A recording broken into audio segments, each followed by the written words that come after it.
Mesmo o Hugo defendendo 3 pênaltis no jogo, esses comentaristas nunca vão admitir que o Hugo é um grande goleiro. Bora ver aí que eles falaram da partida do Corinthians e do Hugo Souza.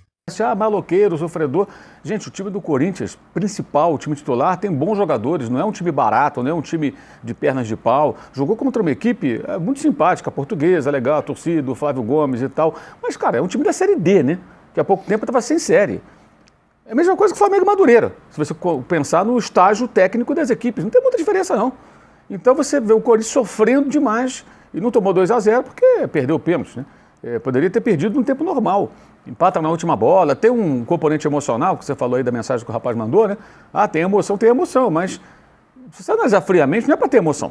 É para o Corinthians ganhar da Portuguesa. Chegar, pá, bater 2-0 tal, por exemplo, liquidar e ir embora para casa com a classificação.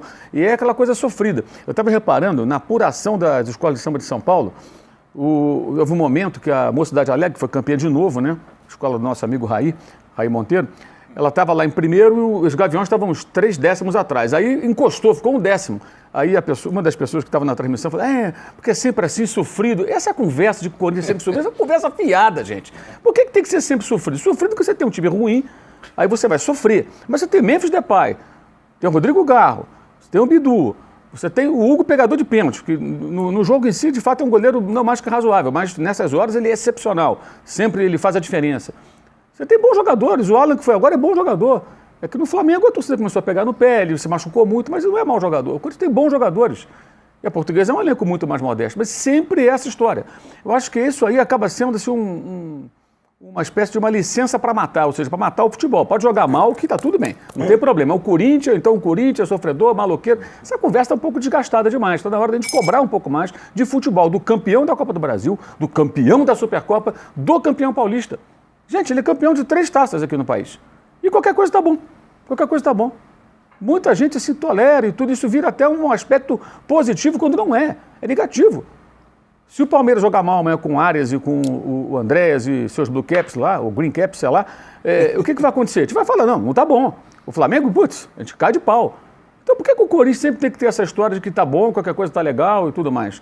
Acho que realmente ontem foi de novo. Passou, mas passou assim... Sabe, quando fica em recuperação, vai para a última prova, ainda no conselho de classe, senão era para ser reprovado. E convenhamos, há uma diferença muito grande entre os dois times. Agora, o ponto também que vale para frisar do jogo de ontem, as duas torcidas. O que eu vi de gente aqui de São Paulo, assim, maravilhado, que legal, 2 torcidas, tudo bem, mas quando a gente cai de pau na torcida única, essa galera não vem junto com a gente. Inclusive, alguns colegas na mídia. Né, que na hora de comprar essa briga não compra, mas quando vê 2 torcidas, aconteceu naquele Palmeiras e São Paulo da Supercopa 2 anos atrás, e agora novamente. Claro que é legal, claro que é possível. Cabe às ditas autoridades de segurança dar segurança às pessoas e fazer a coisa direito, como acontece em várias partes do mundo. Isso de fato foi legal, como teve o Palmeiras visitando o Canindé, né, no comecinho do campeonato, e agora o Corinthians nesse jogo, permitindo 2 torcidas, a mobilização da torcida portuguesa, que é pequena, mas todo mundo foi lá e tal, e foi bem legal, de fato, foi uma coisa diferente. Gente, isso é muito grave. A gente acha excepcional, parece uma coisa do outro mundo, um jogo de futebol com um torcedor visitante. Porque as pessoas torcem pelo time da mesma cidade. Para pensar, o que tem de mais nisso? Não, aqui em São Paulo, porque são 10 anos de torcida única, isso é visto como algo excepcional. E aí as pessoas acham legal. Por que acham legal? Por que não está na hora, depois de uma década, de encontrar uma solução que não seja essa coisa tacanha, que é a torcida única, que mata o futebol, que aumenta a intolerância, que cada vez torna mais difícil para o camarada que faz o gol, o jogador, celebrar o gol, porque ontem o Vitinho teve para que lado correr. Mas se fosse só a torcida da Portuguesa, ele ia correr para onde? Aliás, ontem o Hugo muito ofendido de forma pesada ali por alguns torcedores também da Portuguesa no final, né? Achei um pouco exagerado também. Mas enfim, saiu classificado, ele deve ter dado muita importância para os caras, não. Joga mal e ganha. Esse é o Corinthians, Arnaldo. Eu sei que você está me provocando. Eu costumo dizer que eu entendo esse ponto do Mauro, desse certo romance que existe com as vitórias e classificações do Corinthians sem jogar bem. Isso de fato é um fenômeno histórico. Talvez seja o único grande clube do país capaz de ganhar jogos e campeonatos sem jogar nada. Isso aconteceu várias vezes. Não só com o Corinthians, né, irmão? Não só com o Corinthians. Com vários times. Todo time grande já É ganhou. que o sem jogar Corinthians, nada. isso se repete. Vamos pegar a semana do Corinthians. O Corinthians jogou nada na Arena da Baixada. Nada. Ganhou 3 pontos. Não jogou nada no Canindé, está classificado. Né? Então, a semana, não foi só esse jogo, não. O Corinthians passou uma semana, deu tudo certo em termos de resultado, sem jogar bulhufas. Né? Agora, para ser campeão mesmo, paulista que seja, ele vai ter que jogar alguma coisa. Para ele ganhar 2 jogos do Palmeiras, ele vai ter que jogar alguma coisa. Sim. Pode ser até o São Paulo, ele vai ter que jogar alguma coisa. Eu sei que a questão do Novo Horizontino, embora o Juca tenha falado, o Novo Horizontino não vai mais jogar às 4 da tarde contra o Corinthians. O jogo vai ser à noite, numa circunstância diferente. É em Novo Horizonte. É curioso, se o Corinthians pegasse qualquer outro adversário, São Paulo ou Palmeiras, não teria torcida do Corinthians. Agora vai ter torcida do Corinthians, sim, majoritariamente em Novo Horizonte, como tinha ontem. Aliás, então, é outra questão de desequilíbrio técnico nesse campeonato. É né? evidente. Além daquela questão que você já destacou lá atrás, exato, que nem todo mundo se enfrenta e gera algumas distorções, né? Times claro, do interior que pegaram nenhum grande, pegaram um grande, outros pegaram, os grandes todos se mataram. Pior ainda é a Ponte, por exemplo, também entra no caso de não ter torcida. A Portuguesa virou exceção, porque Guarani e Ponte também entraram nessa coisa da torcida única. Enfim, tudo isso. Mas o Corinthians teve torcida maciça no Canindé e vai ter em Novo Horizonte. O São Paulo se classificou melhor que o Corinthians. Não vai ter torcida contra o Palmeiras. Né? Então é uma bizarrice completa o que acontece. É uma gincana. E o Corinthians, nessa gincana, e eu achei interessante a entrevista do Dorival, porque foi perguntado a ele, qual a prioridade da semana? Cruzeiro ou Novo Horizontino? Ele ficou pensando, qual seria a sua? Porque ele está num dilema, né? Porque normalmente ele, Dorival, nos times em que vinha dirigindo, prioriza as Copas, a taça, a coisa que está mais perto, e não os pontos corridos. Dessa vez, nesse ano, eu tenho que ser justo. Nos jogos do Brasileiro, o Corinthians foi com força máxima nos 3. E revezou times muitas vezes no Paulista. Agora é uma semifinal, acho que é outra coisa. Então veremos como é que ele vai fazer com Mineirão e Novo Horizonte. Agora, eu acho que sim, o time, assim como os outros paulistas, está sendo submetido a um calendário massacrante, exigente e tudo mais, mas nesse campeonato, a vida do Corinthians, como tabela, como é muito mais simples, está sendo muito mais simples que a vida do São Paulo, por exemplo.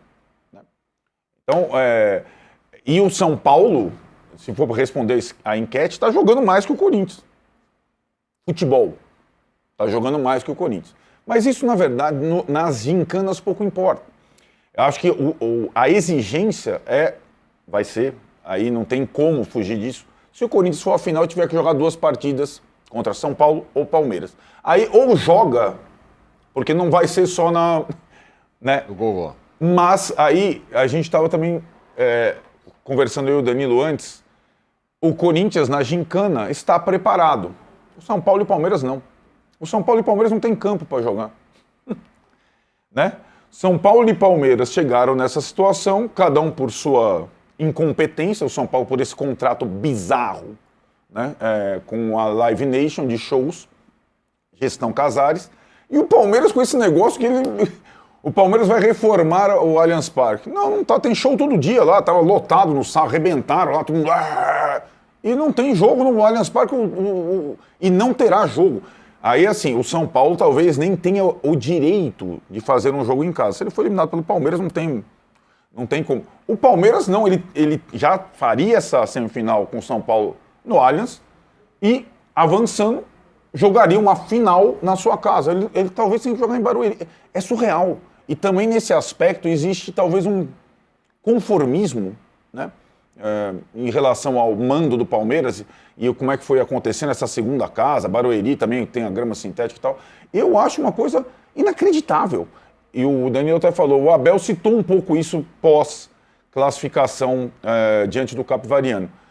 Eu vejo nessas semifinais, até por o que não está jogando o Corinthians, pelo fato do São Paulo ser visitante quase sempre, o Palmeiras favorito sim a ganhar o título paulista, porque afinal, além de tudo, tem o melhor time e os melhores jogadores. Impressionante a má vontade que os comentaristas têm com o goleiro Hugo Souza. Cara, o cara pode pegar 300 pênaltis no jogo, pode defender 100 bolas difíceis que não serve. Goleiro mais ou menos. Se toma um gol, é falha. Pode ser o gol normal que todo goleiro toma, que é falha. Cara, pega o melhor goleiro do Brasil. Vamos pegar o goleiro da seleção brasileira, o Alisson, e vamos pôr ele no gol do Corinthians. Se o Alisson tivesse no gol do Corinthians, o Corinthians teria ganhado o Paulista e a Copa do Brasil? Não, porque não teria defendido os pênaltis.